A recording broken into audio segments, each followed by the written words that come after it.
कार्यक्रम के शुरुआत में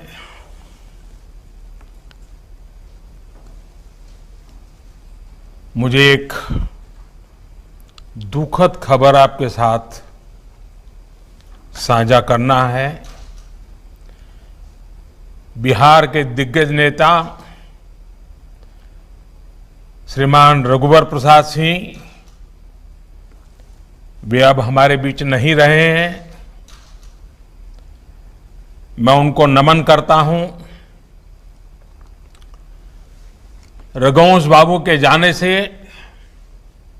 बिहार और देश की राजनीति में शून्य पैदा हुआ।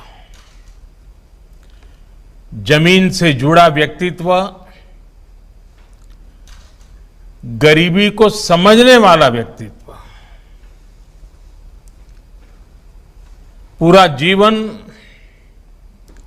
बिहार के संघर्ष में बिताया। जिस विचारधारा में वो पले बढ़े, जीवन भर उसको जीने का उन्होंने प्रयास किया। मैं जब भारतीय जनता पार्टी के संगठन के कार्यकर्ता के रूप में काम करता था, उस काल से मेरा उनका निकट परिचय रहा। अनेक टीवी डिबेट में काफी वाद विवाद संघर्ष करते रहते थे हम लोग। बाद में वो केंद्रीय मंत्रिमंडल में थे यूपीए में। मैं गुजरात के मुख्यमंत्री के नाते भी उनके साथ लगातार संपर्क में रहता था विकास के कामों को लेकर के। और पिछले 3-4 दिन से वे चर्चा में भी थे। उनके स्वास्थ्य लाभ के लिए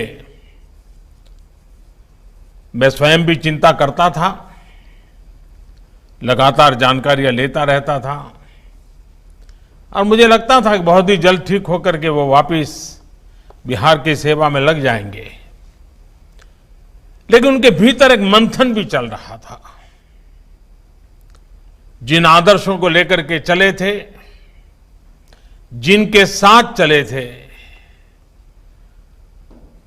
उनके साथ चलना अब उनके लिए संभव नहीं रहा था और मन पूरी तरह उस जद्दोजहद में था। और 3-4 दिन पहले उन्होंने अपनी भावना को चिट्ठी लिख करके प्रकट भी कर दिया। लेकिन साथ साथ भीतर अपने क्षेत्र के विकास की भी उतनी ही चिंता थी। तो उन्होंने बिहार के मुख्यमंत्री जी को अपनी एक विकास के कामों की सूची भेज दी। बिहार के लोगों की चिंता, बिहार के विकास की चिंता उस चिट्ठी में प्रकट होती है। मैं नीतीश जी से जरूर आग्रह करूंगा कि रघुवंश प्रसाद जी ने अपनी आखिरी चिट्ठी में जो भावनाएं प्रकट की हैं, उसको परिपूर्ण करने के लिए आप और हम मिलकर के पूरा प्रयास करें।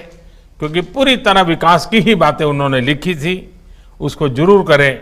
मैं फिर एक बार आज कार्यक्रम के प्रारंभ में ही श्रीमान रघुवर सिंह प्रसाद जी से आदरपूर्वक श्रद्धांजलि देता हूं, उनको नमन करता हूं।